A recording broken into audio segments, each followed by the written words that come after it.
Morning YouTube, welcome to my channel. My name's Dan. This is my first video, so sort of bear with us. Probably going to be a bit amateur, sort of rambling on, but I thought it'd be a good opportunity to get going with it. So I decided to do like a little build series on this AJS. I've had the bike about 7 years. It's been pretty sweet, to be fair. But I've just decided that I'm going to make like a sort of sprint, maybe drag bike type thing, but mainly like keep it sort of fairly stock, but just hop it up a little bit. I did a 8th mile sprint on it a couple of years ago. Like, it's called MPH. It was their first event. Really good, like nice day. Got properly spanked, but it was good fun. And since then I've just thought, oh, maybe at some point I'll hopefully make the bike a bit faster and go back and have another crack at it.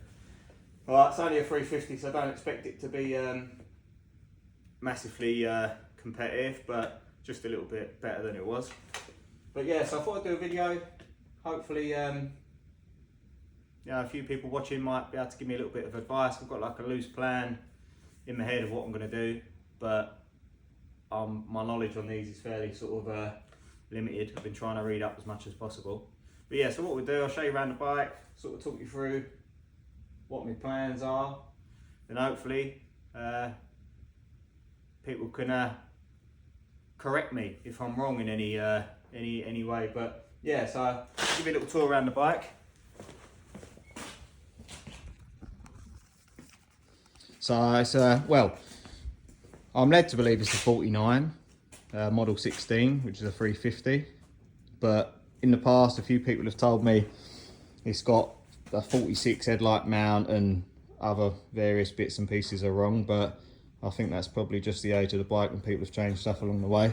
Got the original logbook and it is registered in 49, so whether it was like a built in 46 and sold in 49, I'm not sure. But right, let's move this.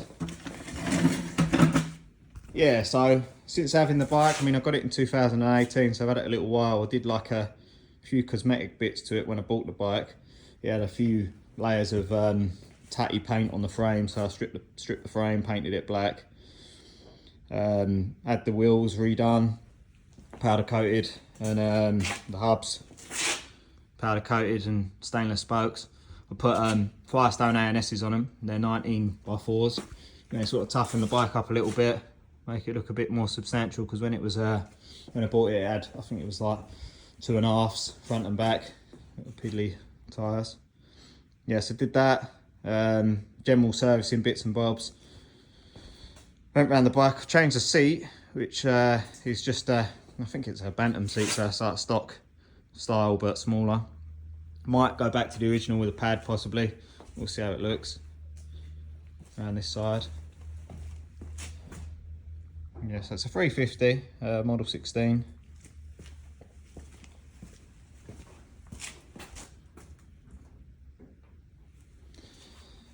So just down at the engine. So it's got a G3L, 41 G3L motor in it. So I don't know whether they were just using surplus war stuff and knocking them out like that, or someone's changed it at the time. But so it's not the correct motor. Gearbox is it's a Burnham, but it's stamped up at 47. So again, don't know whether that was just changed over the time or that's what it come with. I'm not too sure, but so it makes me feel less guilty about possibly changing it up a bit. But yeah, so that's the bike. I'm gonna keep it black. And my sort of plans are, I was thinking, so I've been reading that you can put a 500 top end on them quite easily. So a new barrel, piston and head. Obviously I'm going to do the carb and exhaust anyway. But so I've been reading that's a relatively easy thing to do. So that was a first thought. And then I met a fella at the sprint who had a matchless, which went pretty well, same 350. And he had done scrambler cams, SH cams, a high compression piston, bored the carb throat out, inlet out, sorry, and put a slightly bigger carb on it, and that went really good. So that was me initial thought, and I thought I could do that with a 500 top end and hopefully see quite good returns on it. We're probably going to run no electric, so no front light, lose the dynamo. I'm not sure how easy that is or not, but so it's a mag and dynamo setup, so you mag at the front, dynamo at the back, and I haven't took this off in a while, but you've got a separate chain for the dynamo, so I'm hoping you can just remove that, take the dynamo out, and the chain for the main drive is fine, but we'll see about that. We're going to lose the speedo. I've sort of read, I've had it off before, but I've read the speedo drives are a bit of a pain, so I'm going to sort of look into, you might be able to tell us how easy it is to take that off. Can you just use a spacer? Where that drive was going to go? Is it got bearings inside it? Can't remember, but anyway, we'll have a look at that. But yeah, so that's the sort of loose plans for the bike. I'll start dismantling it today. I might try and do a like a time lapse maybe, but we'll see how that goes. But yeah, I'd appreciate any advice. Anyone who's got any sort of tips, how to make it fast. I'm not going to change the frame. I'm going to use the original tank, original rear mudguard. I'm going to try and not take it too far away from what it should be, but just yeah, little sort of sprint, still use it on the road every now and again type deal.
Alright, that's that. Hopefully that little compilation of mainly me looking for spanners and whatnot turns out alright, but we'll see later. The engine's out the bike, gearbox is out the bike. I'll show you where we're at. So all come out alright, bit of a dismantling, which sort of knew would be the case, but yeah, it's a split frame bike, so you've got the rear half and the front half. I didn't know whether it would come out leaving the frame in one piece, but managed to prop the two halves up with the bike jack and come out alright. Gonna sort of deal with the front end next, whip the mudguard off, whip the headlight and speedo off, and just sort of mock it up, put the tank back on and see how it looks with no front mudguard, no light and that. I haven't took the rest of the wiring off yet, but I should do that when the light comes off. But yeah, happy with that progress. It's all in bits. We got a engine and box over here, so don't look too bad. But yeah, a couple of bits I noticed is a cast iron head, and I know they do an alley and a cast iron head. I'm not sure how much difference that makes, but what would be best to get if I was going to get a, you know, when I'm going to get the 500 top end on it. But I shall look into that and see what happens. But yeah, also noticed it looks like it's got like a decompressor plate on, which I read, a little plate there, just there. I read online that wartime engines sometimes had them to drop the compression so that they could deal with the bad fuel that was going about at the time. But I'm not 100% sure, but hopefully that is what that is, and that may that might help whipping that out. So it certainly wouldn't have been helping us go fast. So yeah, we'll take that out. But yeah, that's where we're at. Engine and box is out. Going to run it over to Neil, who's my mate's engine builder. He runs in the NSA shootout, so I've been speaking to him about possibly doing the engine build together, just so that I might learn a thing or two type thing. So yeah, hopefully whiz it over to him next time, take it apart and see where we're at with that. But yeah, thanks for watching. Hopefully the videos will get a little slicker as time goes on. But yeah, thanks for that. I'll see you later. I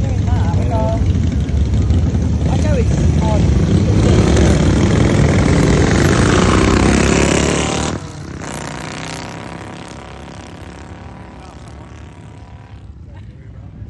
Well done. You see him give himself a little boost off the line.